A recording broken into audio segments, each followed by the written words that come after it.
Nous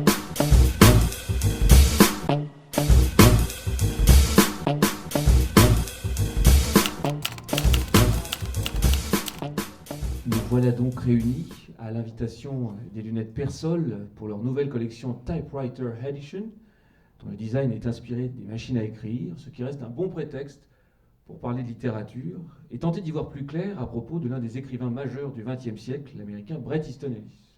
Alors, pour témoigner, pour essayer de mesurer l'influence de l'auteur d'American Psycho, Glamorama, Lunar Park, j'en passe, sur la littérature contemporaine, comment son regard, son style, ses motifs ont nourri celles et ceux qui font les romans d'aujourd'hui. J'ai avec moi 3 personnes qui ont en commun non seulement d'avoir un nom de famille qui commence par la lettre B comme Bret, mais aussi d'avoir rencontré, parfois à plusieurs reprises, Bret Easton Ellis. Frédéric Beigbeder, bonsoir. Vous avez placé American Psycho en tête de votre panthéon personnel, numéro 1 sur la liste de vos 100 livres préférés, établi dans votre essai Premier bilan après l'Apocalypse, paru en 2011. C'est le meilleur roman du XXe siècle, car il a digéré tous les autres. Personne ne peut plus faire comme si American Psycho n'avait pas tout changé. Je suis tout à fait persuadé de cela. Laurent Binet, bonsoir. Dans Vanity Fair, en 2013, vous écriviez à son sujet « C'est l'emblème glamour de la littérature américaine, le must absolu de ce qui devrait au choix nous déprimer, nous révulser, nous fatiguer, des histoires de serial killers, de mannequins décérébrés, d'étudiants cocaïnés, du name-dropping en veux-tu en voilà, la hype jusqu'à la nausée, au secours. Êtes-vous d'accord avec votre propre propos ?» Oui, c'est pour moi, c'est mon écrivain vivant préféré. Voilà. Julien Blangra, bonsoir. Dans votre premier roman, Gringoland, paru en 2005, vous mettiez en scène votre rencontre fantasmée avec Victor Ward, le héros de Glamorama, qui vous faisait un petit signe de la main, vite fait. Mais, comme dans Glamorama, justement, vous avez peur qu'il vous ait pris pour quelqu'un d'autre. J'aimerais très simplement commencer pour chacun d'entre vous, quel a été votre premier contact. Est-ce que vous commencez par moins que 0 ? Oui. Chaque génération a besoin d'un roman comme moins que 0. Comme si on avait de temps en temps besoin que quelqu'un nous rappelle que tout ce monde de richesse et de glamour est vide, vain et stupide. C'est-à-dire, moi, ce qui m'a vraiment... ce qui me plaît toujours chez Ellis, c'est sa maestria littéraire. C'est comme Kubrick, il prend un genre, donc le film d'horreur, le film historique, et il en fait un truc définitif qui fait qu'après lui, on ne peut plus faire des films d'horreur. Et Bret Easton Ellis, c'est pareil, avec le Lunar Park, qui est cette espèce d'autofiction qui se transforme en roman à la Stephen King, American Psycho, le truc de serial killer, et à chaque fois, c'est un truc qui marque un avant et un après. On ne sait jamais exactement si on est dans le réel ou dans le songe. Et donc, après avoir lu Glamorama, je me suis jeté sur les autres, à commencer par American Psycho, qui était une encore plus grosse claque, parce que je considère que c'est son meilleur livre, et je pense que c'est celui qui a eu le plus d'influence. Et voilà, puis j'ai lu tous les autres après. Vous voulez savoir si j'ai plagié Bret Easton Ellis? Je vous réponds oui, évidemment, mais ça se voit surtout dans 99 francs, qui est un livre où il y a beaucoup de marques. Alors évidemment, les marques des vêtements, mais aussi, puisque le sujet est la publicité, je me suis autorisé à utiliser pas mal de slogans. C'est exactement la condition humaine apocalyptique des romans d'Ellis. Je crois qu'il a saisi vraiment quelque chose, et cette chose-là, il l'a saisi à la fois sur le fond et sur le plan formel, et c'est ça qui en fait un grand écrivain. Probablement un écrivain plus inventif que les écrivains de sa génération aux États-Unis. Et je pense que son influence, elle est surtout sur le plan formel.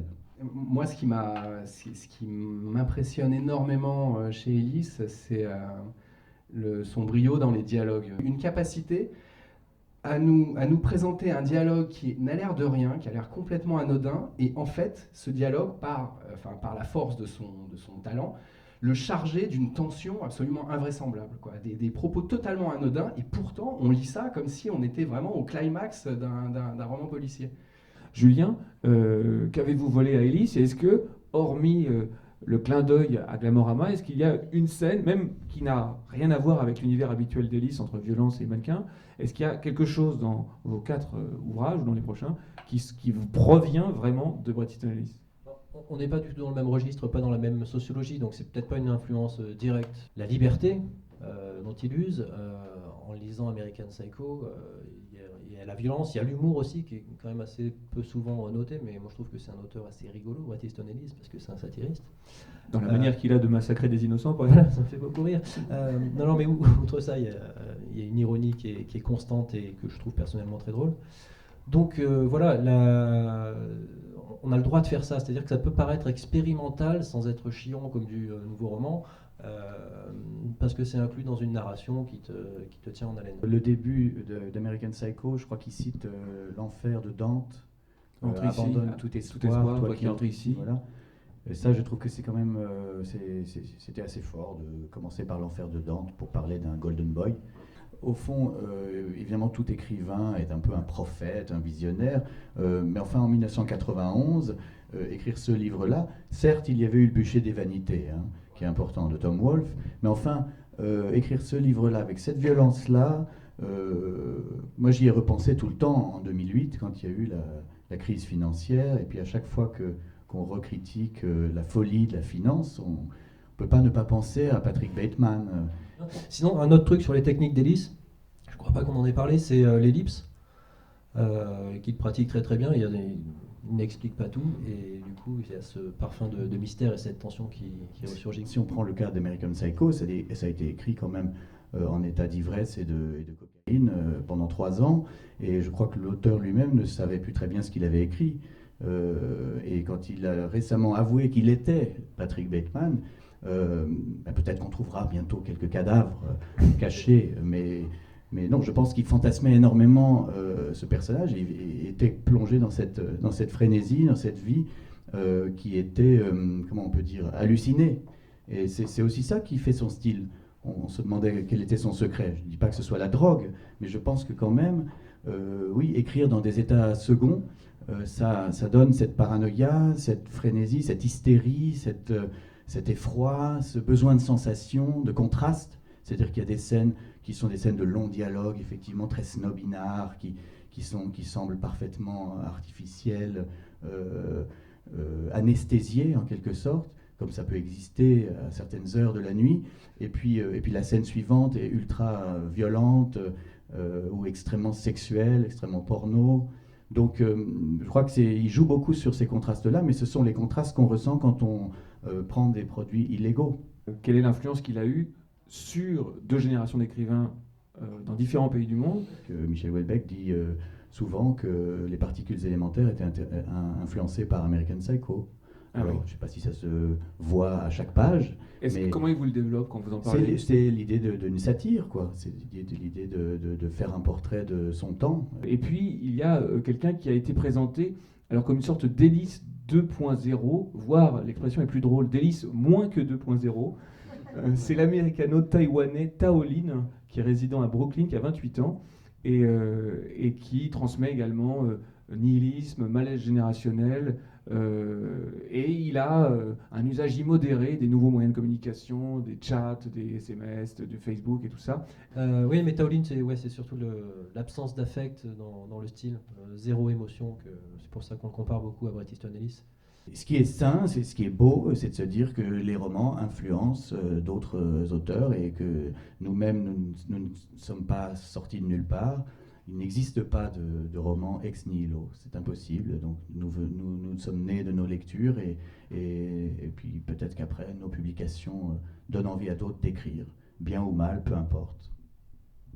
Et du coup, je pense qu'on peut être influencé par Bret Easton Ellis sans l'avoir lu.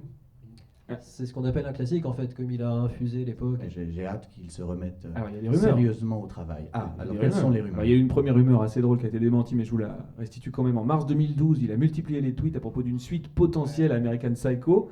Alors je vous lis une sorte de compilation des tweets. Obsédé par Rihanna, Patrick Bateman haïrait Obama et adorerait Kim Kardashian.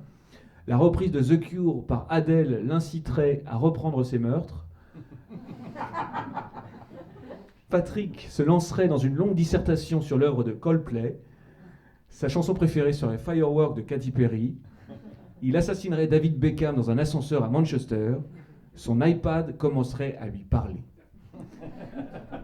Et dans la même journée, il s'est rétracté en disant « J'avais bu le soir où j'ai lancé cette idée ». Et dans une récente interview, il a dit ça commencerait avec un accident, le mystère qui se déploie, quelque chose à propos du passé, à propos de cette dernière année au lycée, la suggestion d'un meurtre déguisé en suicide.